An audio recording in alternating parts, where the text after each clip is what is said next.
Hello friends, good morning. I hope कि आप सभी अच्छे होंगे। आज हम लोग ट्रांसलेशन में वेरियस टाइप्स ऑफ सेंटेंस पढ़ेंगे जिसमें मेन वर्ब के रूप में ईएमआर का प्रयोग होगा। सेंटेंस को देखते हैं कि मैं ईमानदार आदमी हूँ। यहाँ पे भी जो हूँ है इसे ये पता चलता है कि ये जो सेंटेंस है ये प्रेजेंट टेंस में है और यहाँ पे हूँ का जो प्रयोग हुआ है ये मेन वर्ब के रूप में हुआ है। तो जब ये मेन वर्ब के रूप में होता है तो इसमें इज एम आर का प्रयोग होता है। अब यहाँ पे पता करना है कि ये कौन सा टाइप है सेंटेंस का। तो टाइप पता करने के लिए एक बार हम लोग सेंटेंस को पढ़ लेते हैं। क्या लिखा हुआ है कि मैं ईमानदार आदमी हूँ। मैं ईमानदार आदमी हूँ। तो ये इस स्टेटमेंट में कहीं भी निगेटिव वर्ड नहीं है। इसका मतलब है कि ये स्टेटमेंट जो है क्या है, अफर्मेटिव है। जैसे ये पता चले कि ये अफर्मेटिव है, हमारे दिमाग में हमारे सामने जो भी इसका रूल्स है ये आ जाना चाहिए। तो इसका रूल्स क्या होता है अफर्मेटिव का, subject plus is am are plus complement. तो इस रूल्स का सबसे पहले जो आया है क्या है, सब्जेक्ट है। तो इसमें हम सब्जेक्ट ढूंढते हैं कि सब्जेक्ट क्या होता है। तो जहाँ पे है हूँ का प्रयोग मेन वर्ब के रूप में होता है वहाँ पे उस सेंटेंस में सब्जेक्ट कोई काम नहीं करता है। उस सब्जेक्ट के बारे में कुछ जानकारी दी गई होती है, उसी से पता चलता है कि कौन सब्जेक्ट है। जो भी जानकारी दी गई है जिसके बारे में होगा वही उस सब्जेक्ट का क्या होगा, उस सेंटेंस का सब्जेक्ट होगा। तो यहाँ पे जानकारी क्या है, ईमानदार आदमी। अब जो भी ईमानदार आदमी होगा वही क्या होगा, इस सेंटेंस का सब्जेक्ट होगा। तो ईमानदार आदमी कौन है, तो मैं है। मैं के बारे में बताया गया है, यहाँ पे जानकारी है ईमानदार आदमी। तो मैं क्या हो जाएगा, इस सेंटेंस का सब्जेक्ट हो जाएगा। तो लिखते हैं मैं का क्या होता है, आई होता है, आई। अब सब्जेक्ट के बाद क्या होता है, इज एम आर होता है। तो हम लोग पढ़े हुए हैं कि आई के साथ किसका प्रयोग होता है, तो आई के साथ मेन वर्ब के रूप में है हूँ का प्रयोग होता है। तो आई के साथ हमेशा एम का प्रयोग होता है। तो यहाँ पे एम लिखेंगे, I am. Subject plus is am are के बाद क्या आता है, कॉम्प्लीमेंट आता है। जब कॉम्प्लीमेंट आए तो एक बार रुक करके फिर हमको सेंटेंस पढ़ लेना है और पता कर लेना है कि कॉम्प्लीमेंट क्या है। इसमें कॉम्प्लीमेंट क्या है, ईमानदार आदमी। अब देखिए यहाँ पे ईमानदार आदमी है, तो इस कॉम्प्लीमेंट में जो आदमी है क्या है, ये नाउन है। अब नाउन है तो या तो सिंगुलर होगा नहीं तो प्लूरल होगा। तो ये कैसे पता चलेगा, तो ये हमें सब्जेक्ट बताता है कि यहाँ पे जो इस कॉम्प्लीमेंट में जो नाउन आया है सिंगुलर है कि प्लूरल है। तो आइए पता करते हैं। यहाँ पे सब्जेक्ट आपका क्या है, मैं से ये पता चलता है कि कोई व्यक्ति है जो खुद को मैं बोल रहा है। इसका मतलब एक ही व्यक्ति है। तो जब यहाँ पे मैं जो है ये सिंगुलर सब्जेक्ट है तो इसके लिए जो भी कॉम्प्लीमेंट है उस कॉम्प्लीमेंट में आने वाला नाउन भी क्या होगा, सिंगुलर होगा, क्योंकि ये जो आदमी है ये मैं ही है। ठीक है, मैं क्या है यहाँ पे, आदमी है। यहाँ पे अगर ये सब्जेक्ट सिंगुलर है तो ये आदमी भी क्या होगा, सिंगुलर होगा। तो ये ध्यान रखना है कि सब्जेक्ट अगर सिंगुलर है तो कॉम्प्लीमेंट में आने वाला नाउन भी क्या होगा, सिंगुलर होगा। अगर सब्जेक्ट प्लूरल है तो कॉम्प्लीमेंट में आने वाला नाउन भी प्लूरल होगा। तो यहाँ पे ये पता चल गया कि ये नाउन क्या है, सिंगुलर है और काउंटेबल है। नाउन का भी जानकारी होना चाहिए, तो नाउन भी आप पढ़ सकते हैं। यहाँ पे सब कुछ बताया गया है। नाउन का जो भी प्लेलिस्ट होगा हम डाल देंगे, वहाँ से पढ़ लीजिएगा। ये आदमी क्या है, सिंगुलर काउंटेबल नाउन है। अब ये सिंगुलर काउंटेबल नाउन है तो इसके पहले ए होगा नहीं तो एन होगा। यहाँ पे देखिए हिंदी में एक नहीं लिखा हुआ है, ये हिंदी में एक नहीं लिखा हुआ है, लेकिन ये क्या है, सेंटेंस गलत नहीं है। वहीं अगर इसका हम ट्रांसलेट करते हैं और नाउन सिंगुलर होता है और उसमें ए एन का प्रयोग नहीं करते हैं तो वह सेंटेंस क्या होता है, गलत हो जाता है। ये लास्ट लेक्चर में हम लोग ये पढ़े हुए थे कि हिंदी में एक रहे या ना रहे सेंटेंस गलत नहीं होता है अगर सिंगुलर काउंटेबल नाउन है तो। लेकिन वहीं अगर आप उसका इंग्लिश ट्रांसलेट करते हैं और उसमें सिंगुलर काउंटेबल नाउन आता है और उसमें आप ए एन का प्रयोग यदि नहीं करते हैं तो वह सेंटेंस गलत हो जाता है। तो इस पर ध्यान रखना है कि इसमें एक ज़रूरी नहीं है कि एक लिखा रहेगा, ठीक है, एक नहीं भी लिखा हो सकता है।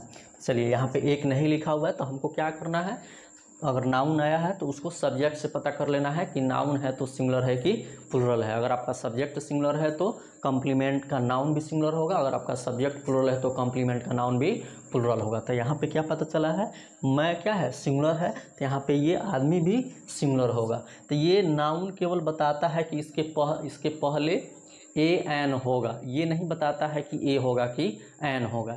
ये हमें कॉम्प्लीमेंट में जो पहला शब्द होता है, कॉम्प्लीमेंट का जो पहला वर्ड होता है वही बताता है यहाँ पे कि ए होगा कि एन होगा। तो चलिए पता करते हैं कि इसमें पहला शब्द क्या है। तो इस कॉम्प्लीमेंट का पहला शब्द क्या है, ईमानदार है।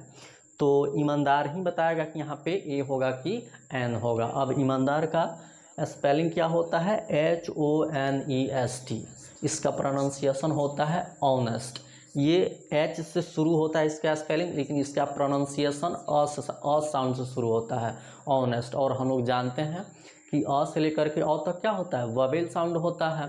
तो ववेल साउंड के पहले एन का प्रयोग होगा। तो सबसे पहले हम यहाँ पे एन लिखेंगे, क्योंकि कॉम्प्लीमेंट में अगर नाउन सिंगुलर है तो जो आपका कॉम्प्लीमेंट है ए और नहीं तो एन से शुरू होता है। तो यहाँ पे हम लोग एन लिखते हैं, क्योंकि यहाँ पे जो ईमानदार है इसका जो स्पेलिंग है वह स्पेलिंग एच से भले ही शुरू हो रहा है, लेकिन उसका प्रोनाउंसिएशन जो है ववेल साउंड से शुरू हो रहा है, अ से शुरू हो रहा है। तो ववेल साउंड के पहले एन का प्रयोग होता है। तो एन, उसके बाद जैसे कॉम्प्लीमेंट होता है उसको वैसे ही अरेंज कर देते हैं। ईमानदार है तो ऑनेस्ट लिखेंगे, उसके बाद आदमी है तो मैन, और अंत में फुल स्टॉप, क्योंकि स्टेटमेंट के अंत में क्या होता है, फुल स्टॉप होता है। स्टेटमेंट नेगेटिव हो या अफर्मेटिव हो, फुल स्टॉप अंत में होता है। तो ये समझ गए हम लोग कि एक सेंटेंस में जो कॉम्प्लीमेंट आता है उसमें नाउन हो भी सकता है और नहीं भी हो सकता है। जब नाउन नहीं रहे तो कोई परेशानी नहीं है, तब तो न सिंगुलर होगा ना प्लूरल होगा। जब सिंगुलर प्लूरल नहीं होगा तो फिर ना उसमें ए एन का परेशानी और ना ही उस नाउन को प्लूरल बनाने का परेशानी।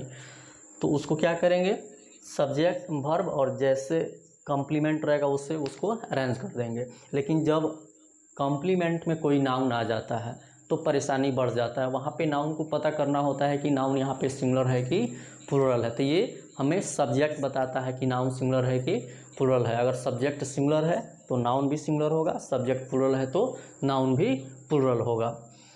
जब नाउन पता चल जाता है सिंगुलर है, काउंटेबल है, तो उससे केवल ये पता चलता है कि यहाँ पे ए एन का प्रयोग होगा। ये नहीं पता चलता है कि ए का होगा कि एन का होगा। ये हमें कॉम्प्लीमेंट का जो पहला शब्द है ये बताता है यहाँ पे ए होगा कि एन होगा।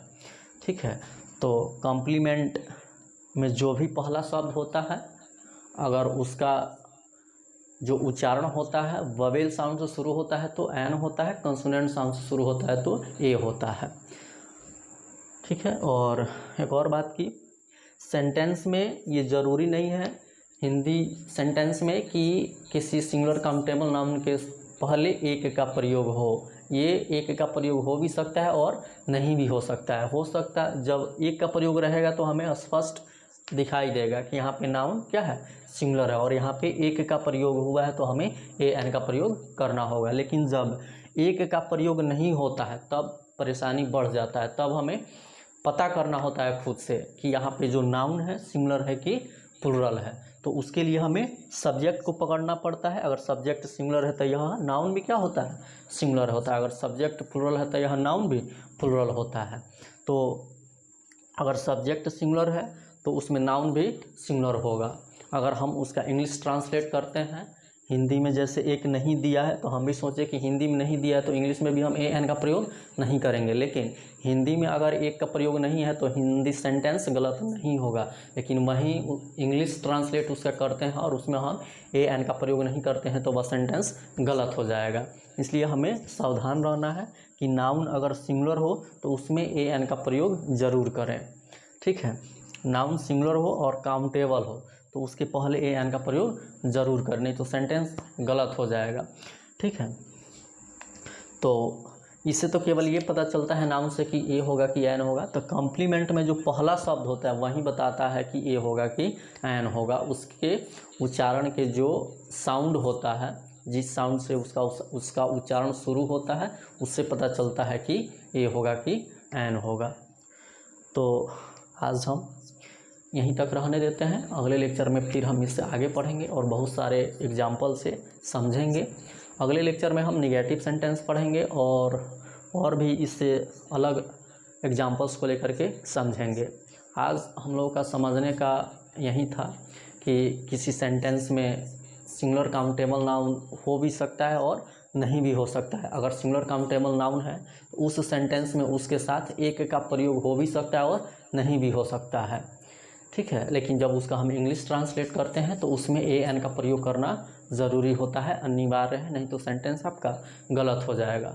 तो फिर अगले लेक्चर में हम दूसरे टाइप्स के सेंटेंस को पढ़ेंगे, जहाँ पे नाउन क्या होगा, प्लुरल होगा।